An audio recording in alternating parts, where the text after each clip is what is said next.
निकल गए हैं। पेट्रोल अरेंज किया था 1-2 लीटर फॉर द सेफ्टी।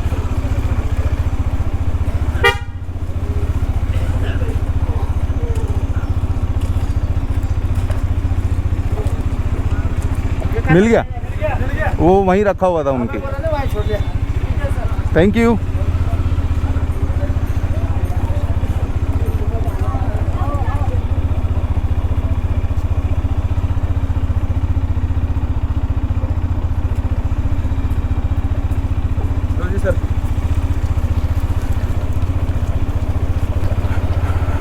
निकल गए हैं यहाँ से। पहले बड़कोट जाएंगे, वहाँ पेट्रोल भरवाएंगे और फिर उसके बाद आगे निकलेंगे।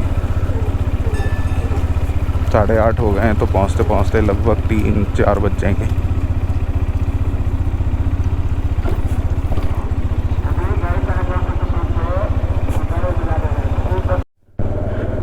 यहाँ से यात्रा चालू होती है। आपको घोड़े वगैरह लेने हो तो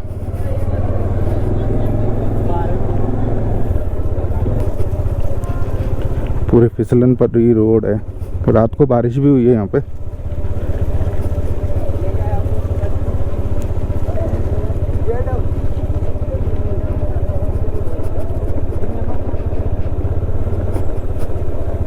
अगर यमुनोत्री आ रहे हो तो भैया घोड़ा कर लेना। जाने के लिए आते टाइम आप आराम से रुकते रुकते आ जाओगे, उसमें कोई टेंशन नहीं है।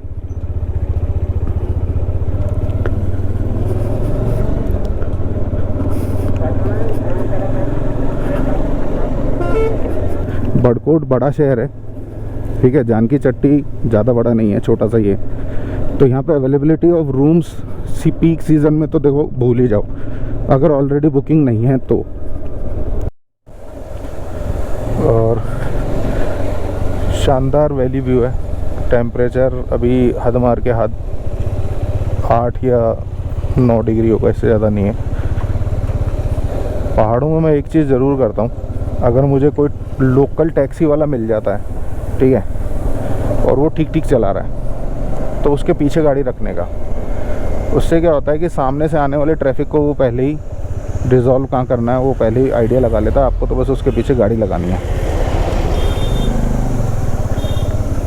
ठीक है। और रोड कंडीशन वगैरह का आइडिया भी हो जाता है, बस उससे आप दूरी रखो 5 से 10 मीटर की।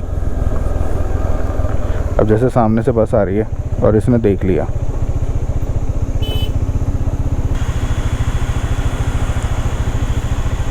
तो इट्स बेटर कि यहीं पे रुक जाओ तो अच्छा रहता है।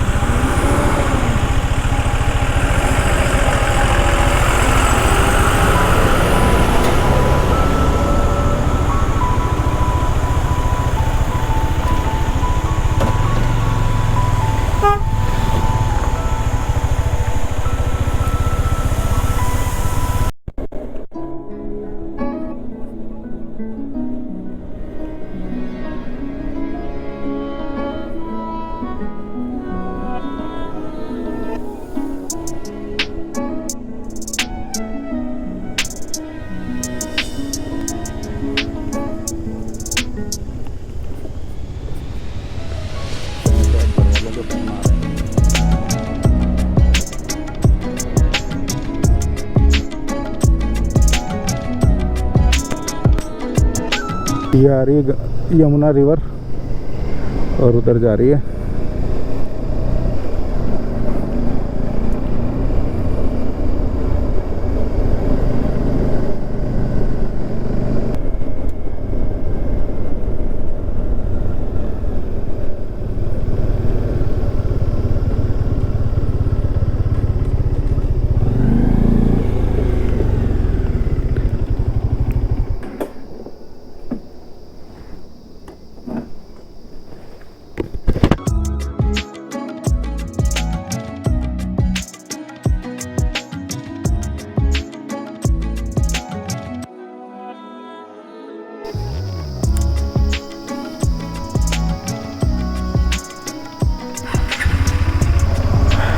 यहाँ पे ब्रेकफास्ट कर लिया मैंने,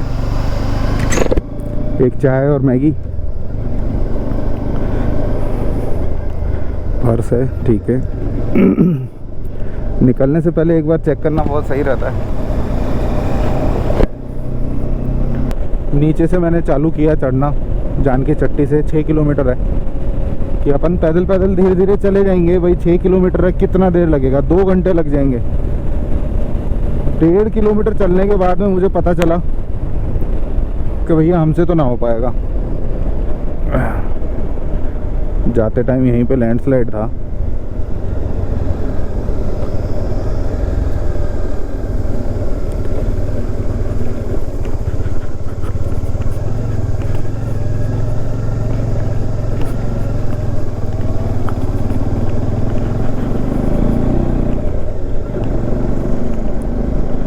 और 1.5 किलोमीटर चलने के बाद में राम मंदिर आता है, वहाँ तक तो चला गया। लेकिन वहाँ से जो मैंने देखा बिल्कुल स्टीप चढ़ाई है भाई। स्टीप का मतलब ये है कि अपनी सीढ़ियाँ भी नहीं होती है ऐसी, तो वैसी उन्होंने वो बना रखा है। मैंने कहा नहीं यार, नहीं बैठेगा ऐसे।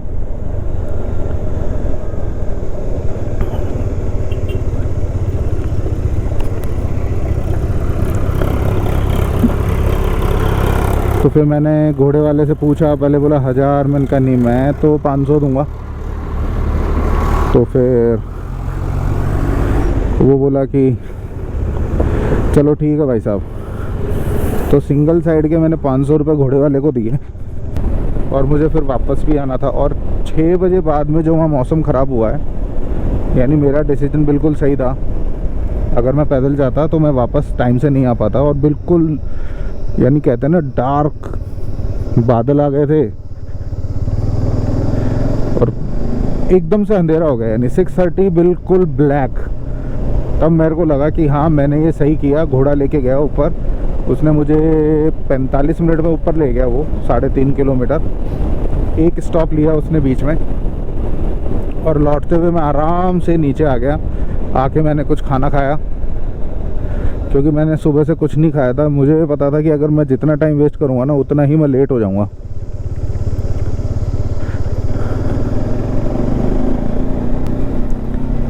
भाई साहब ने बताया कि जो पेट्रोल है, जो बंदा पेट्रोल देता है, वो जो मोड़ आता है उससे थोड़ा सा पहले लेफ़्ट साइड पे आएगा।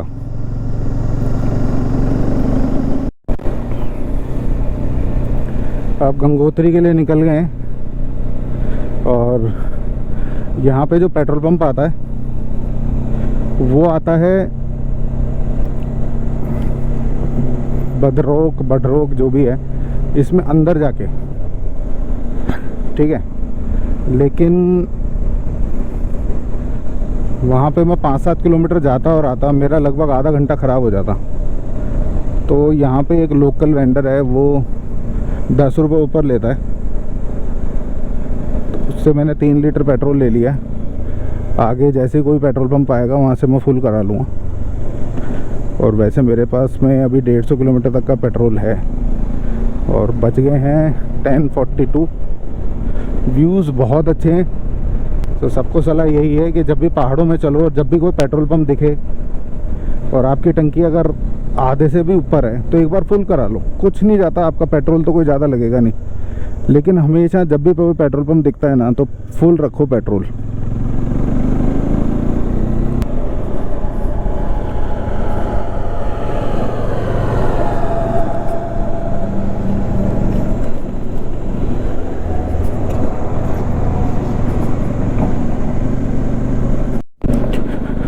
बिल्कुल जंगल से निकल रहे हैं एक तरीके से। अभी एक कुत्ते जैसा जानवर निकल के तो गया, कैमरा ऑफ था। वो क्या था पता नहीं, कुत्ता ही था या कोई और जंगली जानवर था, पता नहीं। बिल्कुल घना जंगल है।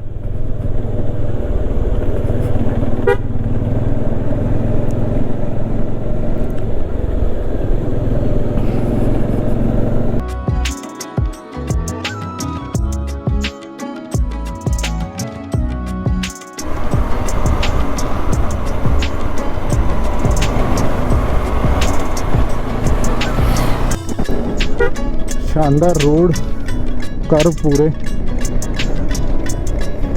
मज़ा आ रहा है चलाने में। बस थोड़ी रिस्की है, समझ गए ना कैसे। सामने से आने वाली गाड़ी दिखती नहीं है, दिखता नहीं है। बस आ रही है, 2 बस आ रही है।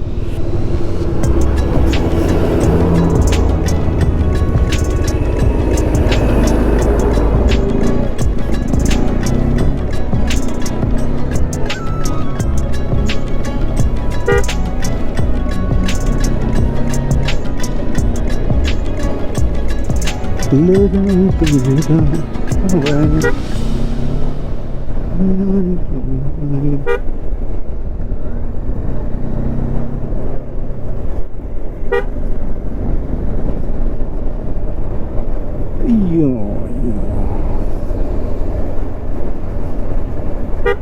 अपोलो H1 अल्फ़ा पूरे पैसे वसूल हैं भाई साहब। जो कॉन्फिडेंस आ रहा है ना इस टायर के ऊपर, ऐसी रोड्स के लिए बनाए ये मेरे हिसाब से। हाईवेज़ के लिए तो है ही देखो, लेकिन जहाँ पे आपको कॉर्नरिंग के अंदर और एकदम से मोड़ के अंदर अगर थोड़ा कॉन्फिडेंस चाहिए हो ना, तो इससे बढ़िया टायर मुझे तो नहीं लग रहा अभी तक। हाँ, लेकिन जहाँ पे स्लश आता है वहाँ पर ये थोड़ा सा स्किड करता है। जय गंगा मैया। उत्तरकाशी आने वाला है। पेट्रोल भरवा लिया है और उत्तरकाशी के बाद में पेट्रोल पंप नहीं मिलेगा आपको, तो जाते टाइम चाहे पंप में यानी पेट्रोल की ज़रूरत हो चाहे नहीं हो, एक बार फिल इन करवा लेना। हर्षिल 50 किलोमीटर बचा है अब। होपफुली 3 बजे तक पहुंच जाएंगे। सबसे पहले वहाँ पे चेक इन करना है, हाथ मुँह धोने और सीधा गंगोत्री निकलना है।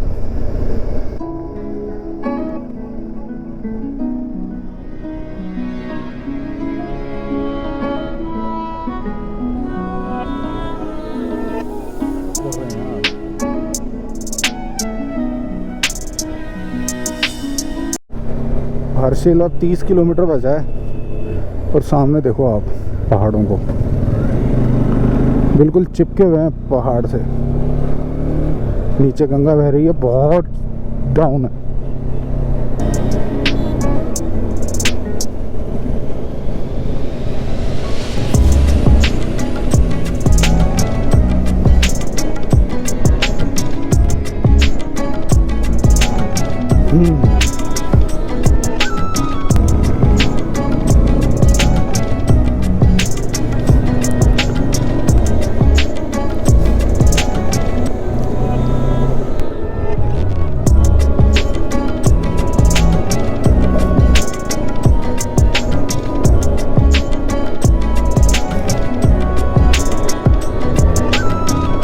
ये देखो सामने से मस्त आ रहा है ना।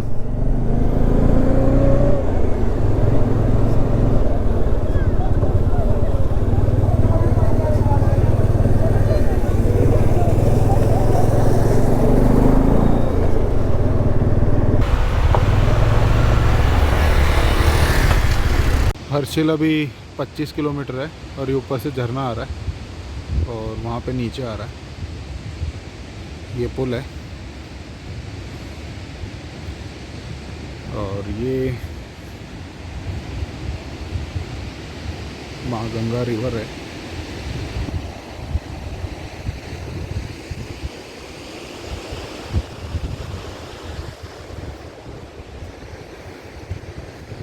ये बाइक है, इधर जाना और निकल गए हैं। थोड़ी फ़ोटोज़ वगैरह खींची, बहुत ही सुंदर था। लौटते में दिखाऊंगा मैं।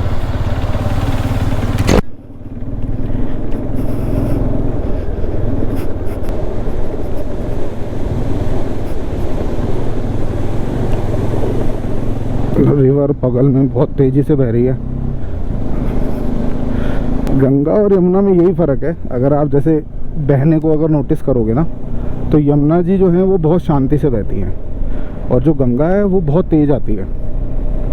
ये मैंने नोटिस किया, देखो आप, बहुत तेज़ आ रही है, पानी का फ्लो ज़्यादा है।